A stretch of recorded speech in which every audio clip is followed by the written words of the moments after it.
Sejam muito bem-vindos, queridos alunos, para mais uma aula do nosso estudo bíblico. E hoje nós entraremos no livro de Neemias, pessoal. Vou arrumar esse aqui, pronto. Livro de Neemias. Hoje falaremos sobre este personagem e tudo aquilo que está contido de mais importante e interessante dentro do livro de Neemias. Bom, como nós estamos falando após o cativeiro babilônico, algumas datas precisam ficar marcadas em nossa memória. São as datas que eu colocarei aqui agora no quadro. Ano de 601 a.C., ano de 597 a.C. e ano de 586 a.C. a 585. E o que são essas três datas? Lembrando, pessoal, que vai diminuindo até o ano zero, tá? Essas datas, você vai vendo que conforme vai chegando mais próximo da época de Jesus, vai diminuindo até zerar. Por quê? Porque nós contamos do ano 2000 para trás, ou seja, Jesus nasceu no ano zero. Então, aliás, nem sei porque eu coloquei 2000. Aliás, até o ano zero. Do ano 2000 foi só para localizar. Do ano zero para frente que nós contamos, tá bom? Do ano zero para frente que nós contamos, que é o nascimento de Jesus. Apesar que tem uma discrepância que diz que ele nasceu, na verdade, no ano 3 antes de Cristo. Mas enfim, isso daí deixa para quando chegar nos evangelhos, tá bom? Então por isso que vai diminuindo até chegar a Jesus, beleza? Porque nós contamos o calendário após o nascimento de Jesus, né? Após o nascimento de Cristo. Tem antes de Cristo e depois de Cristo. Então, no ano 601, o rei da Babilônia, Nabucodonosor, ele desce a primeira vez no reino chamado Judá, como nós já vimos na época dos reis, né? Acabando lá no livro de 2 Reis, ele desce a primeira vez, cerca a cidade, já leva um povo para se tornar escravo. É nessas duas primeiras levas aqui que é levado Daniel e Ezequiel, né? Nem chegou no livro deles ainda, que são os profetas que são levados para a Babilônia, tá? Depois do ano 601, em 597, poucos anos depois, ele desceu de novo e levou mais uma porção do povo lá para a Babilônia para ser escravo. E em 585 a 586, até 87, alguns vão dizer, é a terceira vez, que foi a pior de todas, quando ele desceu, destruiu o templo, arrebentou com tudo, e aí Jerusalém praticamente ficou quase que deserta, ficou muitas poucas pessoas lá, a maioria foi para a Babilônia. Então essas datas aqui, vocês precisam memorizar, que são as invasões que o rei Nabucodonosor fez no Reino Sul, capital, capital Jerusalém, e conhecido como Judá, ok? A história de Neemias e Esdras se passa depois disso daqui. Agora eles vão voltar para Jerusalém, pessoal. Estão voltando para Jerusalém porque passou 70 anos e a história de Neemias é na mesma época de Esdras e também dos profetas que já falamos na aula passada, né? Pelo menos do profeta Ageu e pelo menos na época também do profeta Zacarias. É mais ou menos a mesma época que eles convivem junto. Alguns pontos importantes para falar sobre Neemias, uma breve introdução. Neemias, ele nasce na Babilônia, né? Então ele não nasceu em Jerusalém. Ele é descendente de judeus. Alguns dizem que Neemias vem da tribo de Judá, porque ele fala que a cidade dele está perecendo, que é Jerusalém. Então mostra que possivelmente ele era da tribo de Benjamim ou Judá. Mas alguns entendem que Neemias, ele veio da tribo de Judá.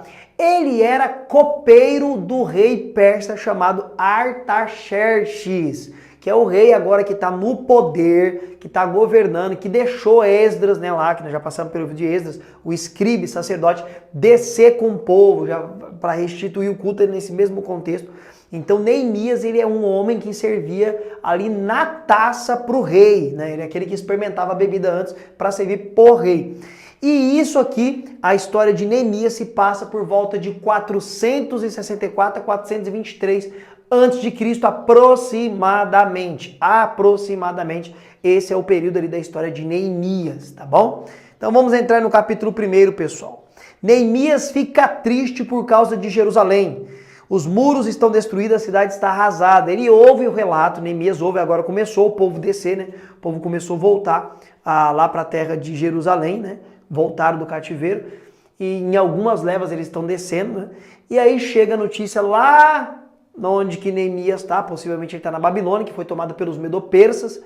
E ele ouve as notícias da calamidade que está em Jerusalém, os muros da cidade, lembrando, pessoal, que essas cidades antigas, aqui está a cidade, né?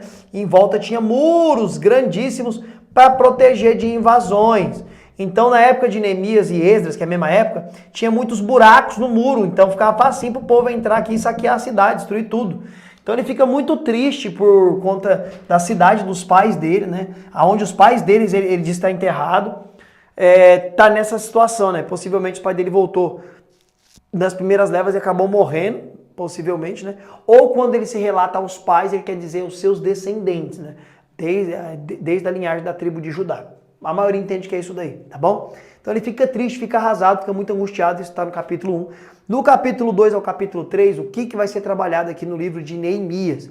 Neemias, ele vai pedir para o rei Atarxerxes deixar ele descer em Jerusalém, pelo menos para restaurar os muros da cidade, para ter ali uma guarda, para restabelecer, tá uma desordem em Jerusalém. Ou seja, ele vai rogar, ele vai pedir, interceder para que o rei deixe ele descer para Jerusalém, e isso vai ser acatado por rei, porque o copeiro, ele era um homem de alta estima e de muita confiança do rei, porque se ele quisesse deixar o rei morrer envenenado, ele fingia que experimentou e dava veneno pro rei e o rei morria. Então era um homem de grande prestígio e muito respeitado, e o rei permitiu que Neemias descesse para Jerusalém e descesse como governador para restaurar as muralhas e colocar ordem na cidade de Jerusalém. Então ele desce para Jerusalém, e aí também no capítulo 2 ou capítulo 3 vai ser contado, né, ou levantado o nome, né, daqueles que trabalharam na reconstrução do muro da cidade de Jerusalém, que agora está sendo novamente reedificada. É isso aí que vai trabalhar no capítulo 3 e capítulo 2. No capítulo de número 4, vai aparecer aqui personagens que vão tentar embargar, parar a obra. No capítulo 4 aparece inimigos para tentar parar a obra de Neemias da reconstrução do templo. E os mais famosos aqui entre esses inimigos que querem embargar, parar a obra, fazer que a obra não progrida para frente, a obra de Neemias da reconstrução do muro, são Sambalate e Tobias, né? Sambalate e Tobias, ou Sambalate, enfim. Esses homens aqui, Tobias, ele não é lá de Samaria, ele possivelmente era amonita, né? Já Sambalate, ele era de Samaria. Lembra lá de trás de Samaria? Que era o Reino Norte, a capital, que agora tem, o que mais tem lá o quê? Samaritanos, que é a mistura das 10 tribos com o pessoal da Síria que foi lá e escravizou eles. Então eles querem parar e não deixar reconstruir a cidade, porque eles sabem que logo eles vão querer reconstruir o templo, pessoal, que é no mesmo contexto aqui que Deus levanta Ageu e Zacarias para levar o povo a construir o templo, e depois também vem Malaquias, que é tudo praticamente quase no mesmo contexto, todos esses homens, para reconstruir e tornar a ter o culto. Mas lembra que eu falei para vocês que lá em Samaria já tinha templos que eles tinham levantado para adoração a Deus, para não deixar o povo, que era descendente ali também das tribos, descer para Jerusalém para adorar? Então eles querem barrar, eles não querem que eles tornem a reconstruir Jerusalém e que Jerusalém volte a ser sitiada, e até mesmo não queria que o templo fosse erguido. Então vai se levantar aqui estes homens de Samaria, beleza? No capítulo 5, capítulo 6, os pobres de Jerusalém começam a murmurar contra os ricos, Então, sim, houve pessoas que lograram muita riqueza na Babilônia e voltaram para Jerusalém rico. Tanto que o profeta Jeremias, nós vamos ver lá na frente, fala o seguinte, ó, vai para o cativeiro e vai tranquilo, vai ser 70 anos, não vai ser rápido, porque na época de Jeremias tinha muitos profetas pagãos falando que o cativeiro ia ser rapidinho, vai durar 2 anos. Nós vai lá para a Babilônia em 2 anos nós voltamos. Mas não, era 70 anos. Então Jeremias fala o seguinte, vai e prospere lá, tenha casa, né, trabalhe, tenha uma vida lá, porque é 70 anos. Então tem pessoas que voltou ali, né, pelo menos dá a entender, com uma boa porção de dinheiro ou um status legal. Mas esses daqui são alguns também que não queriam contribuir na hora da construção do templo, como nós vamos ver lá em Ageu, tá bom? Então ele vai agora sim ouvir a petição do povo, porque ele está como governador dos pobres murmurando contra os ricos. Sambalate também vai estar aqui no contexto de novo, né?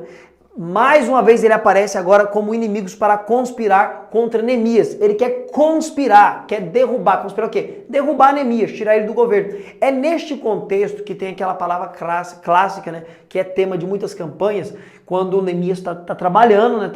Tudo leva a crer que ele está em cima da muralha, construindo, e chega esse povo aqui para tentar embargar, impedir. Eles tentam falar com o rei lá persa, que manda em tudo ali nesse contexto, para tentar parar essa obra, né?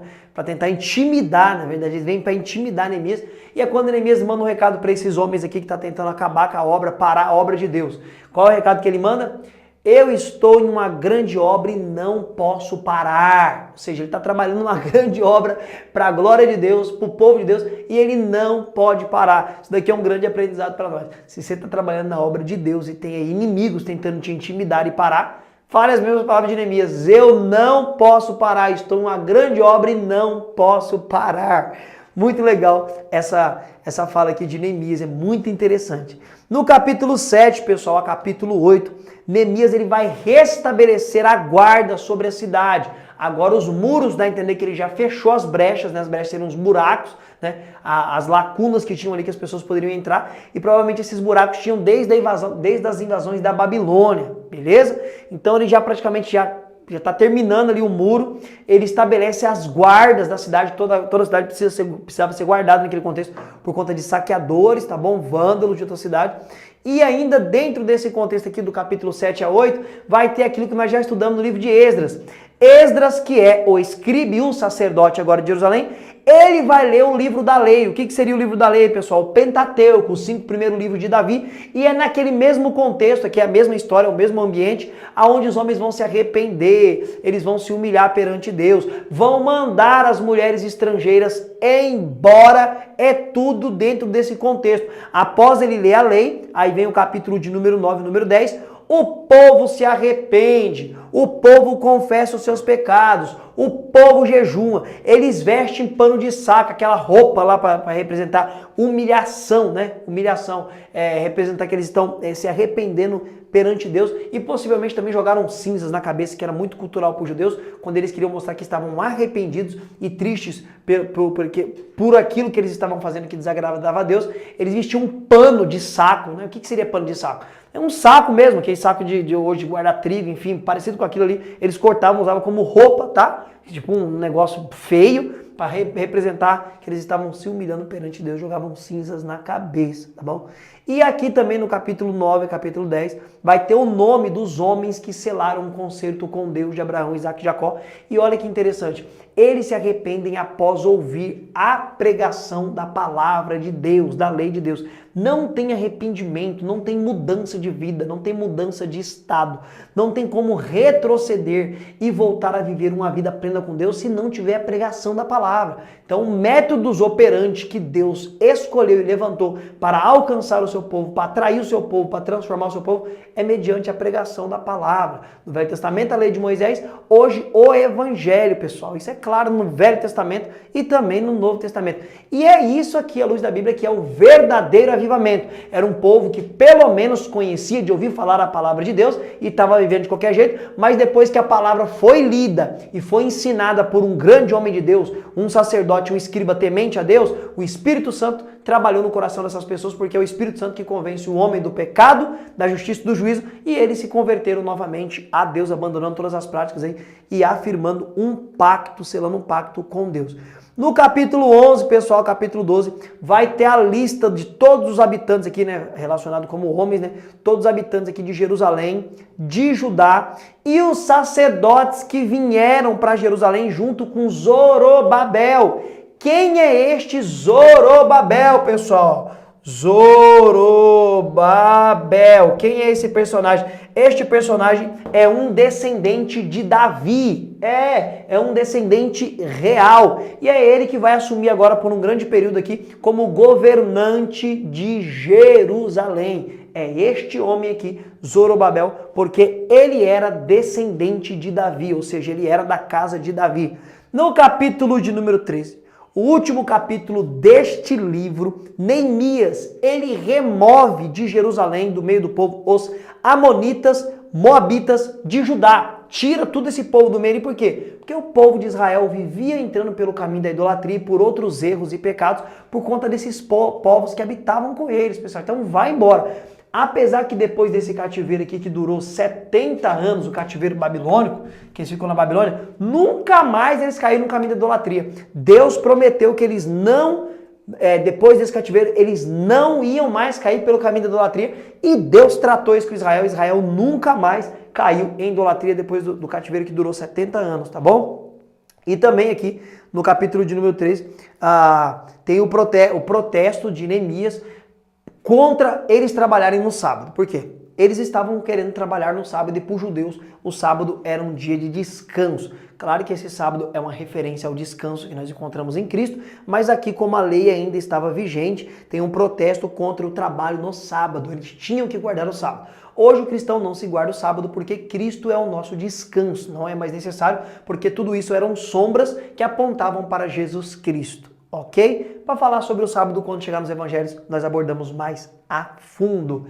Então tá aqui, pessoal, a exposição de mais um livro curto, tá bom? E tem todas essas coisas interessantíssimas dentro do livro de Neemias. E eu espero que você tenha gostado da aula de hoje e até a próxima, com a graça de Cristo Jesus.